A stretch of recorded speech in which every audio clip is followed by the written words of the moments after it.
everyone, it's Wingspan TT, and if you're watching, you know damn well what time it is. It is time for Duels of the Planeswalkers 2013. I'm keeping this hand.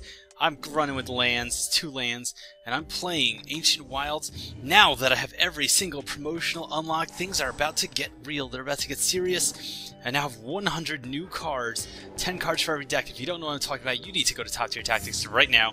That's toptiertactics.com. It is the best, and you need to go check it out. So I have kind of rebuilt my deck a little bit with different cards. Now that the unlocks are here, I've gotten some of the unlocks. I didn't drop them all in. I don't necessarily think they're all the best. My game plan has paid off with my 2 lands, now drawing a forest, and it appears that this is Dream Puppets. We got Jace's Phantasm in play, which will get very scary very soon.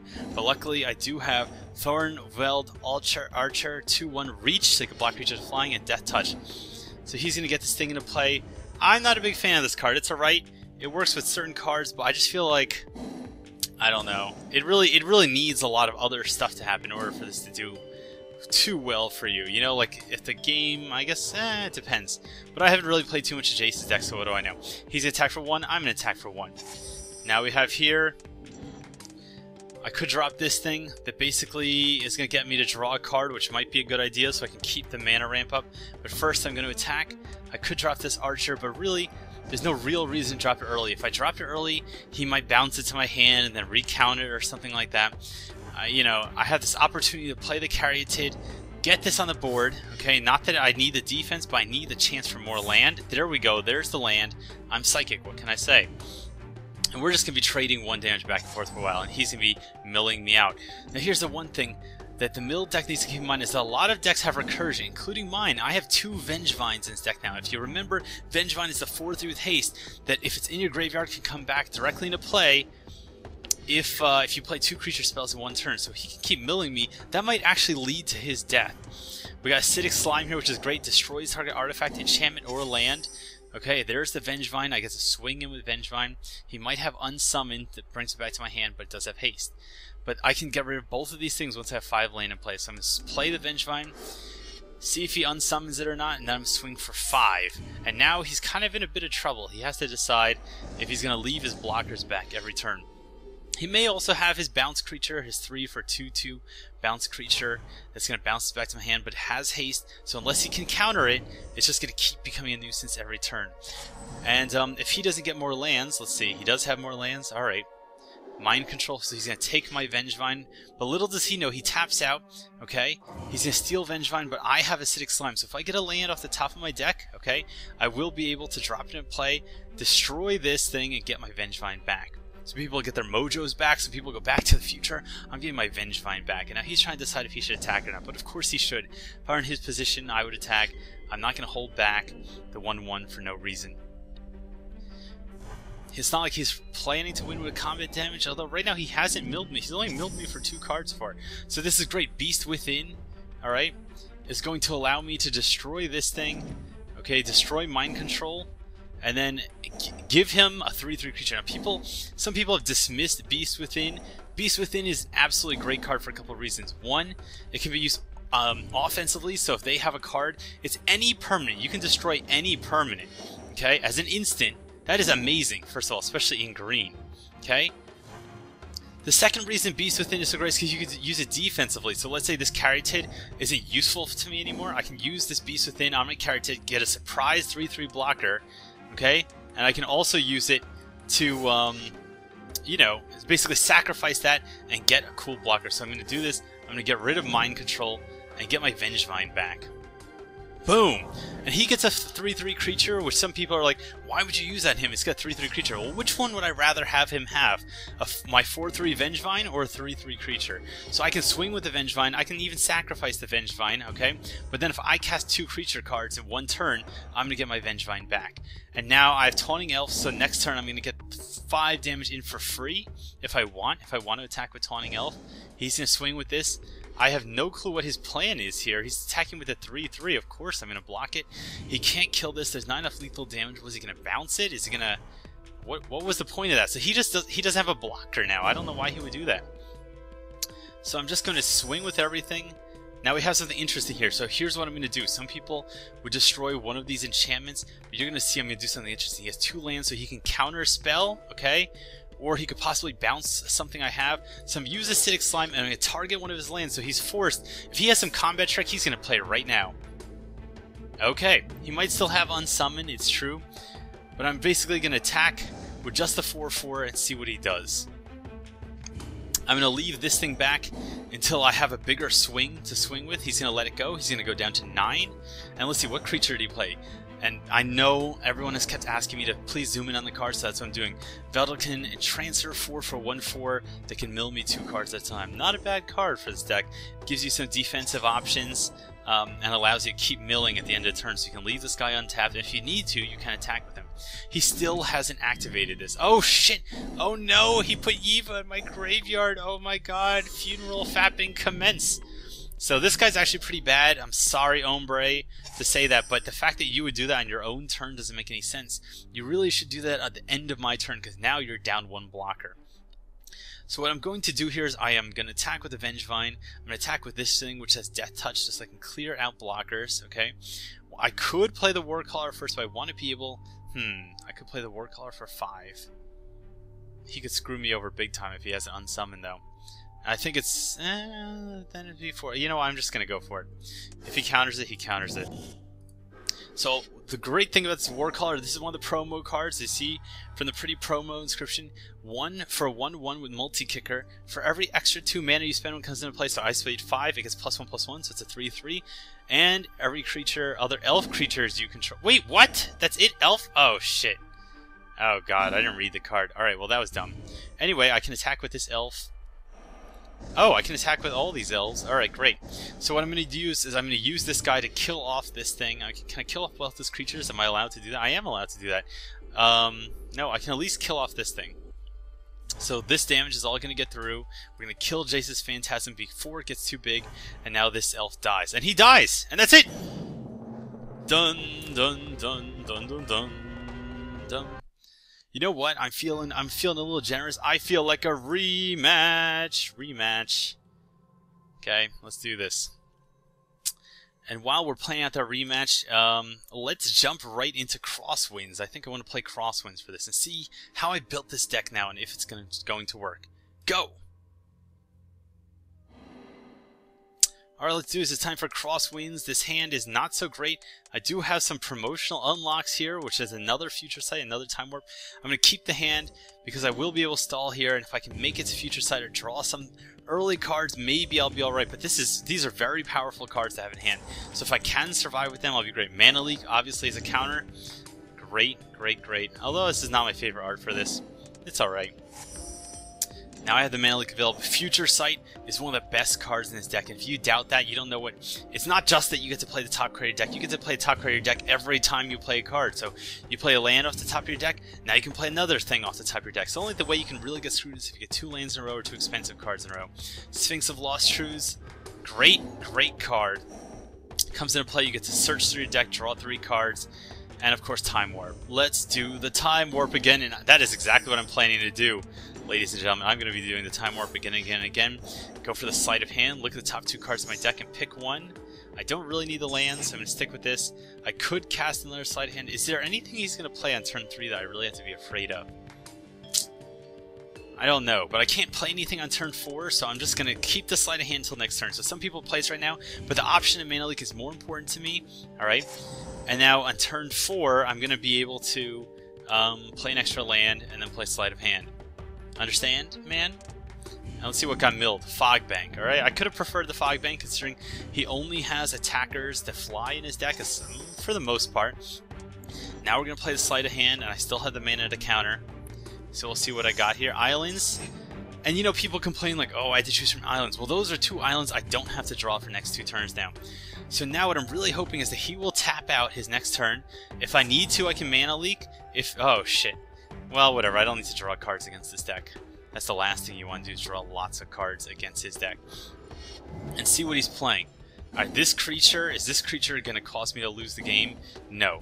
So in general, this is how you gotta decide if you're going to counter something. Some people will just counter this because they can, but I'm not going to counter something I don't need to counter with Mana Leak, alright? And here's some other options. I could cast Time Warp. I could cast Sphinx of Lost Truth, but I'd rather cast it for the 7. Even though I don't have anything I want to do this turn, I'm just going to cast the Time Warp on myself, just so he doesn't get an extra turn, so I can play an extra land, get 1 land ahead of him, essentially, getting ahead. And I do have the Time Warp in the graveyard. I can pull it back out if I need to later. 6 lands, and now I'm going to drop the Future Sight. That is going to leave me tapped out.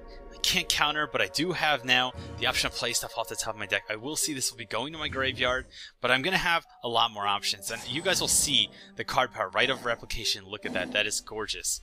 And he is not going to like it if I Right of Replication this thing 5 times and then mill him with his own deck. What do you say, guys? You think I should go for it?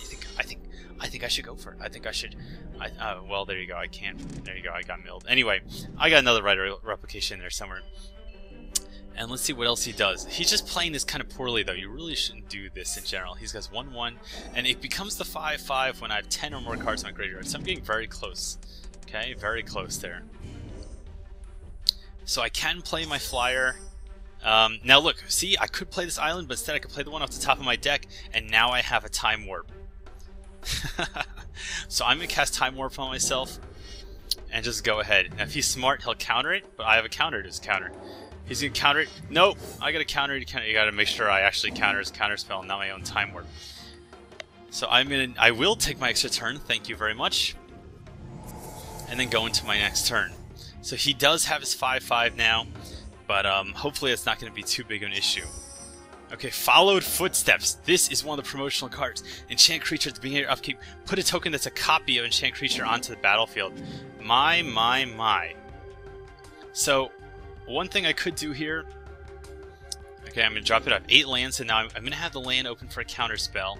Okay, I'm going to drop Followed Footstep on his Phantasm, and I'm going to get free blockers for the end of the game, okay? So every single turn, I get a free blocker. I could put it on this guy and then mill him to death, but I'm pretty much going to die if I do that. So I'm going to put it on this.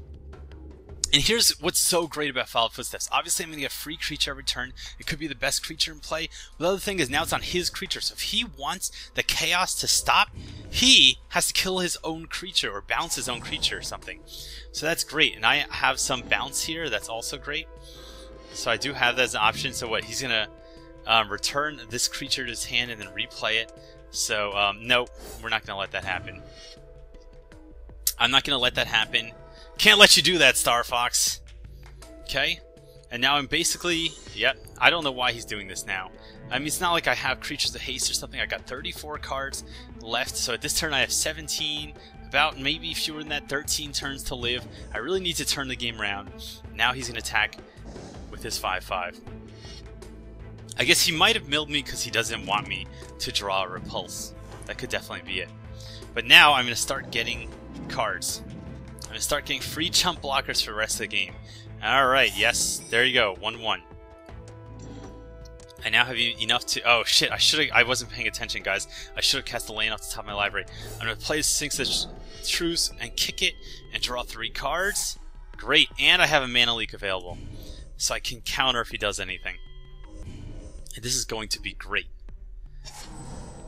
So if I can actually get him to get 10 cards in his graveyard, I'm just going to start overrunning him with his own Phantasms. Alternatively, if I draw a... what is this thing? Okay, so what, he's going to return this thing to his hand. If he's smart, he'll return his own creature to his hand, so that he can stop me from getting infinite blockers. And then if he replays it, though, I'm going to mana leak it. Yes? No! Wow! Wow, really? He's going to give me that? Alright, fine. I don't know why he would do that. That seems really like a bad idea. Now he's going to attack. Okay, no, he's going to mill me and then he's going to attack. I am not necessarily, though, in the best position here, guys. I only have 27 lands left. I haven't done any damage to him whatsoever. So I don't really have control of this game. And a lot of my great cards at my graveyard, he's going to attack for 5, and I'm going to chump.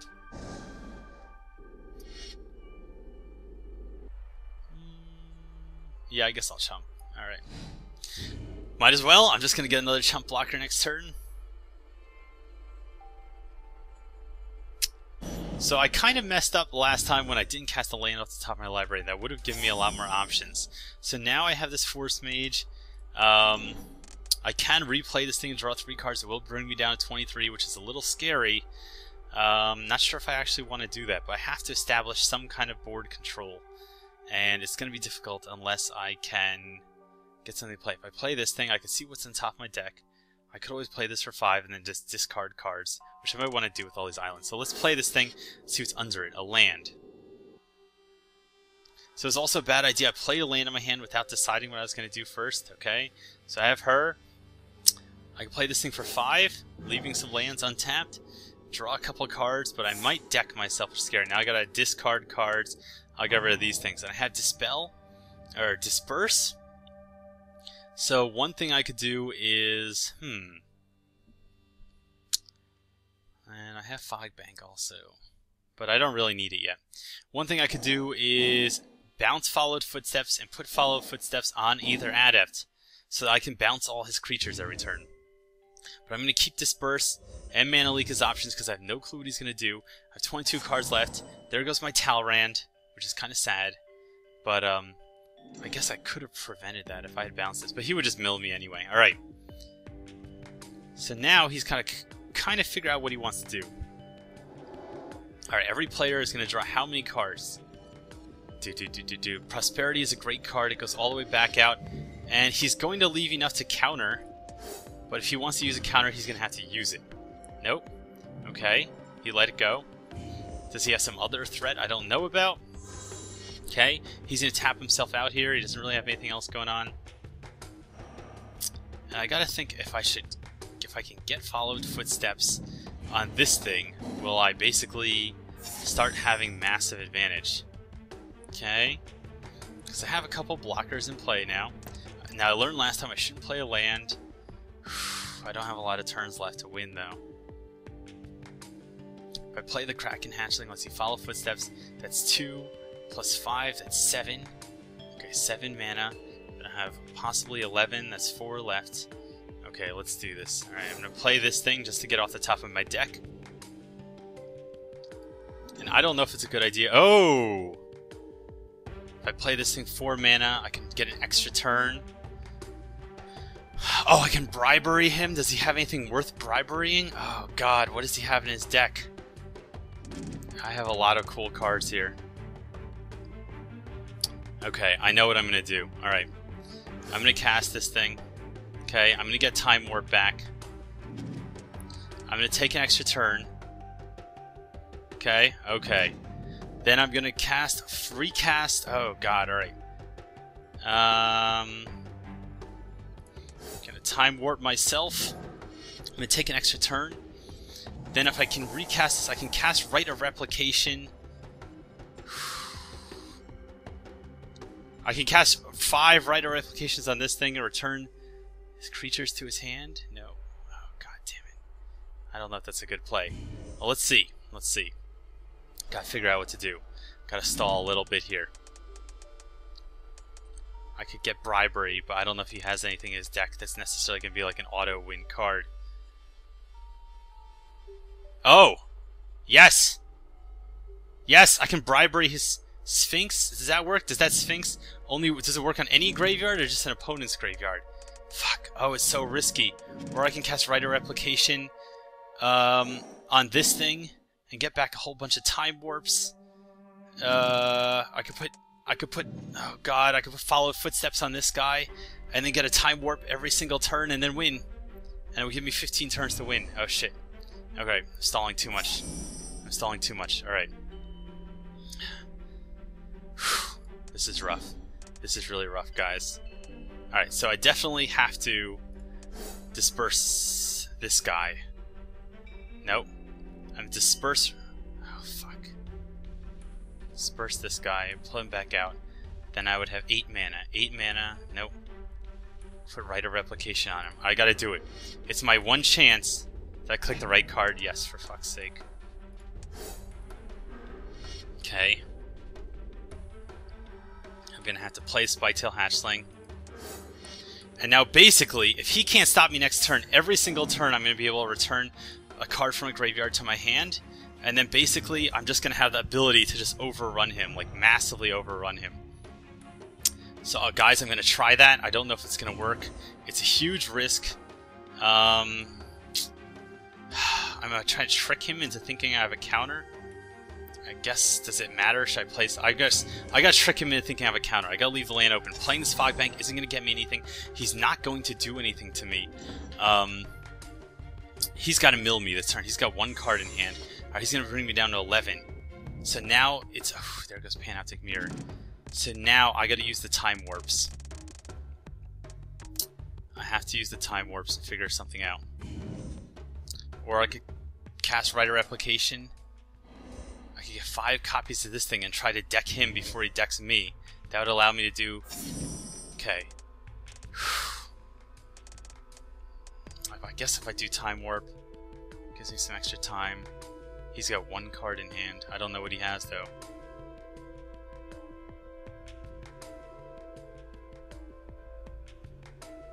Five 1/1 creatures.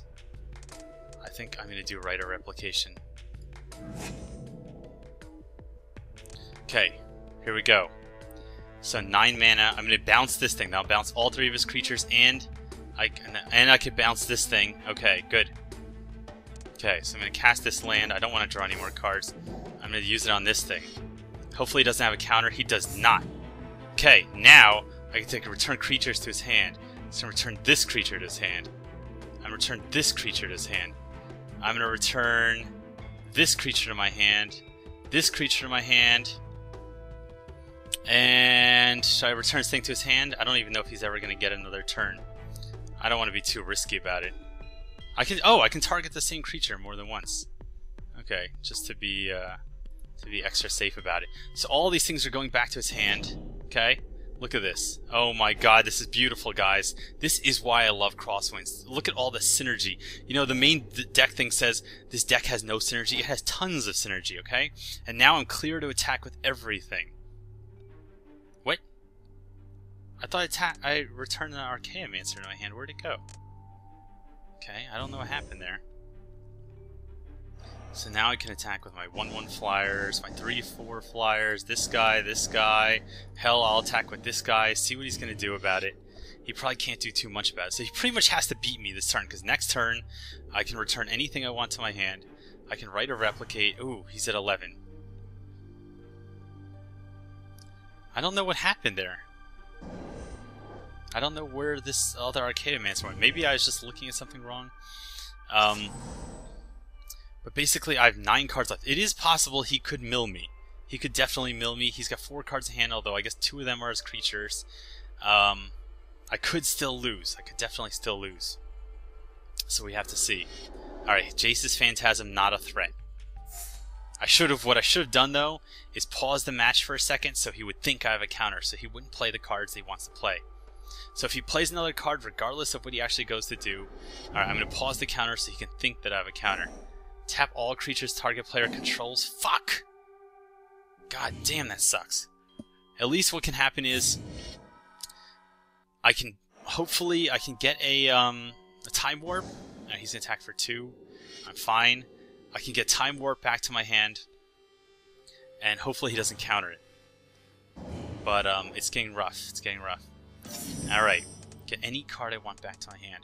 I could take another Writer Replication. I could also take Counterspell. Counterspell might be a better play. He has 1 card in his hand. It wasn't a counter before, or he would have played it. So I'm going to take the Time Warp. Okay? And I have a Counterspell now on top of my deck that I can play Future Sight. Alright, so I'm going to Time Warp myself. If you want, yeah, bring it. You can't bring it. Okay? So now I know he's not going to do anything. I'm going to play the Aether Mage. I have the Counterspell still there. I'm not going to use it, obviously, on myself. Okay, nothing's going to happen. I'm going to take my own next turn. Ooh! And now I get another card back. So I have 8 cards. I might as well take the Time Warp again. So I have 8 extra turns now. Okay, so now I'm going to swing with everything. 1, 2, 3, 4, 5.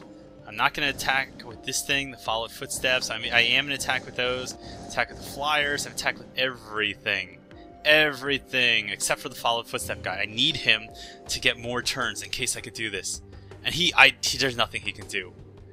GG, everyone, I'm Wingspan TT from TopTierTactics.com. I hope you enjoyed this, and I hope you stop at TopTierTactics.com. I am going to revise my Crosswinds deck list, and I'm going to be posting my Ancient Wilds deck list. So if you liked what I did here, you like the synergy, you like the fucking lockdown, I know it looked like I had no control over this game, the whole game, but I had a master plan, and that was be Wingspan. Alright? Cheers.